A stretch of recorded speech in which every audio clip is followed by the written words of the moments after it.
Assalamualaikum warahmatullahi wabarakatuh. Halo teman-teman, saya Laili Ramadhani dari program studi Tadris Bahasa Indonesia Fakultas Tadris Umum Universitas Islam Zainul Hasan Satugenggo. Sini saya akan membuat video mengenai mata kuliah semantik. Nah, di sini saya masih ada di luar, guys. Jadi, saya akan mencari tempat di mana itu enak didengar buat kalian untuk menyimaknya. Ikuti keseruannya ya. Bye. Hai, kembali lagi dengan saya Laili Ramadhani. Mohon maaf saya tidak bisa membuat video tadi siang karena banyak suara di sekitar saya. Jadi saya membuat video pembelajaran pada malam hari ini. Baik, saya mulai. Assalamualaikum warahmatullahi wabarakatuh. Bismillahirrahmanirrahim. Yang terhormat Ketua Yayasan Universitas Islam Zainul Hasan Genggong, Kiai Haji Muhammad Hasan Mutawakil Allah SMM. Yang terhormat Bapak Rektor Universitas Islam Zainul Hasan Genggong, Bapak Dr. Abdul Aziz Wahab PAMAG. Dan yang saya hormati Ibu Dekan Fakultas Tadris Umum Ibu Wahyu Lestari MPD. Dan yang saya hormati Ibu Kaprodi Tadris Bahasa Indonesia Ibu Mufiratul Hamdiah MPD. Dan yang saya hormati seluruh dosen program studi Tadris Bahasa Indonesia dan teman-teman yang berbahagia. Saya Laili Ramadhani akan membuat video pembelajaran mengenai mata kuliah semantik bahasa Indonesia. Di sini saya akan membahas dua. Yang pertama, sejarah dan perkembangan semantik bahasa Indonesia, dan yang kedua, semantik ditinjau dari segi pemaknaan dan pendefinisian. Oke, sebelum saya akan menjelaskan poin-poin tersebut, di sini saya akan menjelaskan apa itu semantik. Nah, semantik itu adalah cabang ilmu linguistik yang mempelajari makna dalam bahasa. Semantik ini juga berkaitan dengan bagaimana frasa, kata-kata, dan kalimat ini membawa makna serta bagaimana makna tersebut bisa dipahami. Dan dalam semantik kita juga bisa melihat hubungan antara tanda, kata, atau simbol dan konteks konsep yang diwakilnya dalam pikiran atau dunia nyata. Semantik juga ini mengeksplorasi makna literal dan makna kontekstual. Apa itu makna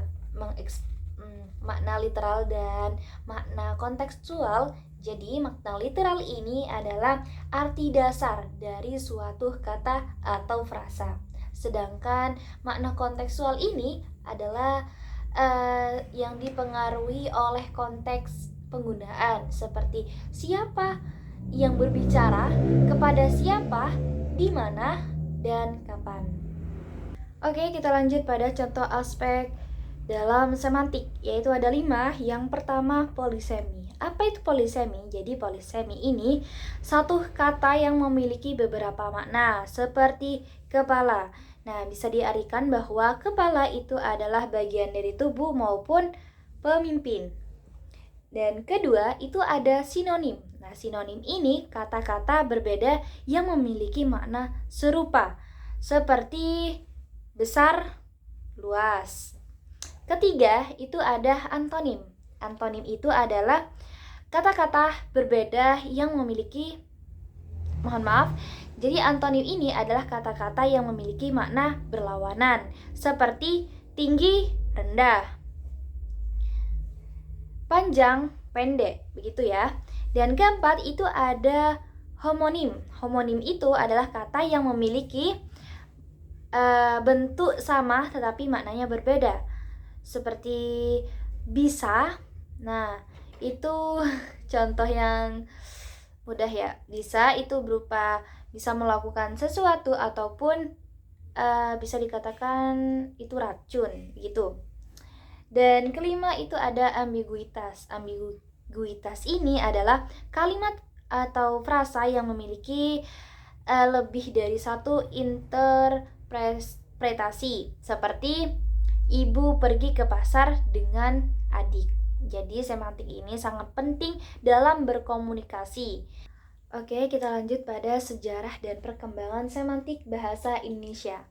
Nah, di sini ada awal dan mula periode semantik.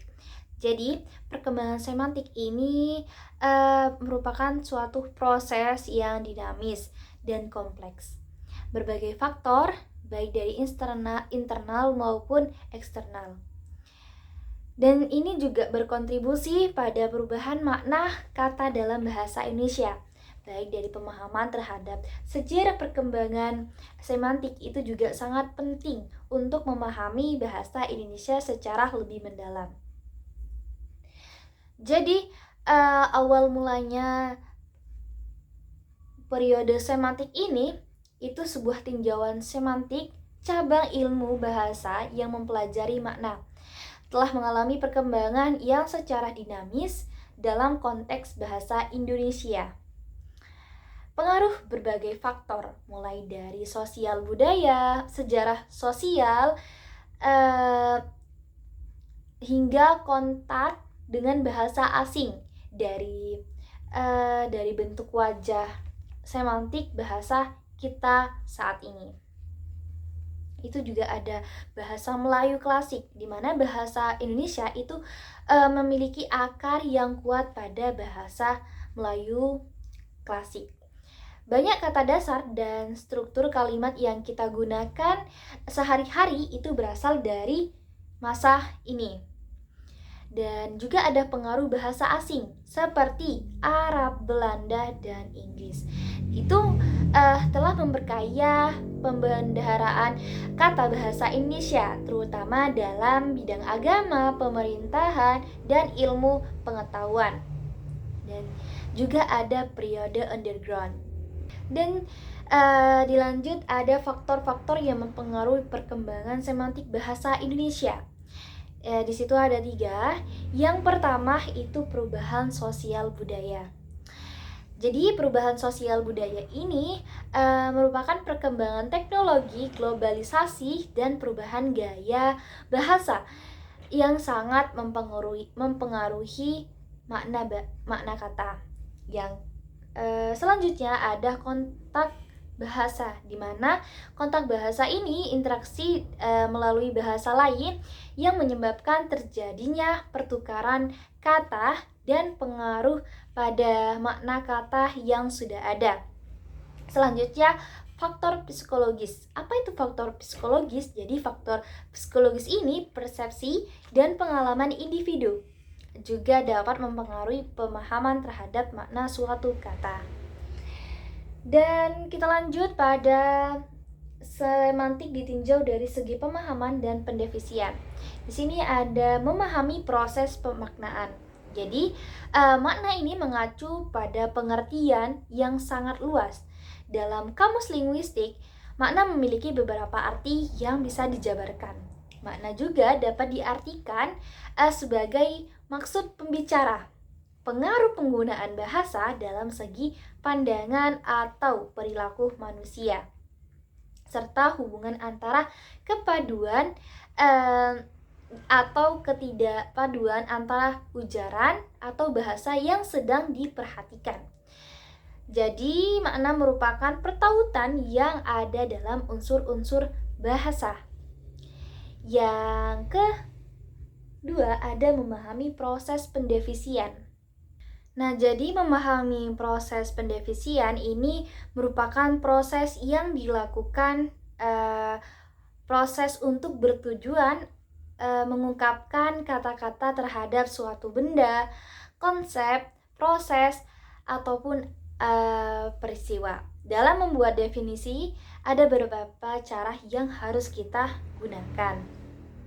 Dan ada perbedaan antara pemaknaan dan pendefinisian. Nah, jadi pemaknaan dan pendefinisian ini merupakan dua hal yang penting dalam semantik. Meskipun pendefinisian dan pemaknaan ini saling berkaitan, jadi keduanya ini tetap memiliki perbedaan yang mendasar. Pemaknaan merupakan kegiatan memahami arti suatu kata berdasarkan konteks yang sedang diungkapkan oleh penggunaan. Dan itu juga tergantung konteks, pengalaman, dan pengetahuan pribadi. Nah, Pasti setiap individu itu ketika melakukan pemaknaan suatu kata memiliki perbedaan emosi, sikap, dan penilaian seseorang. Sedangkan pendefisian sendiri ini merupakan usaha dalam memberikan batasan yang jelas